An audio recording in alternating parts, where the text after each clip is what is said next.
C'est le Saint-Esprit qui fait l'œuvre en nous.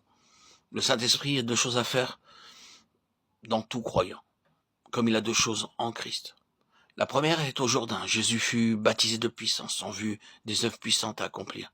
Et la seconde, le Jourdain était la préparation pour le calvaire. Au calvaire, nous ne voyons pas une œuvre puissante visible, et cependant le calvaire fit davantage pour le salut du monde que les guérisons et les miracles de Jésus en Galilée. Nous pensons trop à accomplir des œuvres puissantes, Matthieu 14, 12, et trop peu à suivre le Maître en sa mort. Et cependant, c'est celui-là seul qui sera enseveli avec Christ en sa mort, qui portera du fruit. Vous pouvez avoir une activité dévorante toute votre vie et n'arriver qu'à peu de résultats. Mais si vous êtes prêt à mourir avec Christ, le fruit qui en résultera sera aussi abondant que le sable de la mer. Il n'y a pas de limite au fruit qui sort de la mort, Jean 12, 24. Si nous avons été faits une même plante avec lui par la conformité à sa mort, Romains 6, 5. Cette conformité peut être comparée à la greffe pratiquée sur un arbre. Lorsqu'on greffe un arbre, on fait une fente, puis, quand la greffe a été insérée dans la jante, les deux branches sont attachées ensemble par un lien. Pourquoi ? Pour que la vie de l'arbre, la sève, puisse entrer dans la greffe et que l'arbre et la greffe n'aient qu'une seule vie. Que Dieu soit loué pour cela. Quand Dieu prend le couteau pour nous séparer du monde et de nous-mêmes et pour nous greffer en Christ, dans sa mort, de sorte que sa sève de vie puisse couler en nous.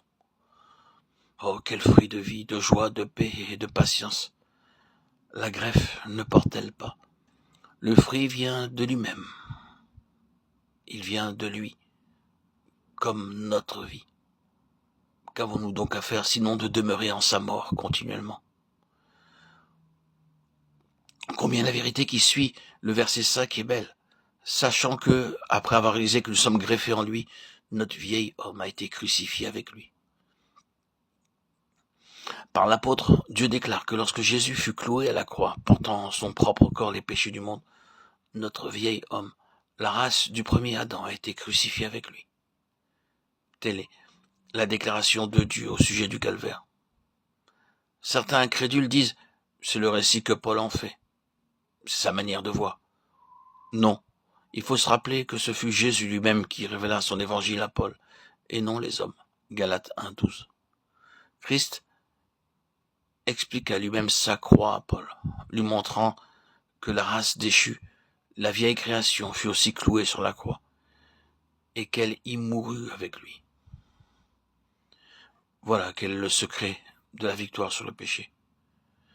Ce n'est pas vous qui vous séparez du péché, c'est en saisissant votre position dans la mort de Christ, et en consentant à être greffé avec lui, vous comptant vous-même mort au péché, que le Saint-Esprit opère cette séparation du péché, et qui vous amène à réaliser en fait cette œuvre de délivrance qui en résulte. Le Saint-Esprit ne manque jamais de rendre témoignage à l'œuvre du calvaire, du moment où, en toute sincérité de cœur, vous désirez être délivré de la puissance du péché. Il n'y a pas un péché, fût-il le plus grand, qui ne puisse disparaître de vous et vous laisser libre. S'il est mort, il est mort une seule fois pour le péché. Maintenant qu'il est vivant pour Dieu. Mettez-vous aussi bien dans l'esprit que vous êtes mort. Romains 6, 10, 11. Votre part est de vous considérer comme mort. Même si vous ne le comprenez pas, de vous compter non seulement pour mort, mais de vivre dans l'instant présent comme mort au péché. Et cela de par votre choix, votre propre volonté. Alors que le péché ne règne donc plus. Verset 12. C'est le seul moyen d'avoir la victoire sur Satan, car c'est par le péché, volontaire ou inconscient, qu'il nous tient. Et ce n'est qu'en saisissant cette vérité révélée dans Romains 6 que nous serons libérés. Le péché ne régnera plus.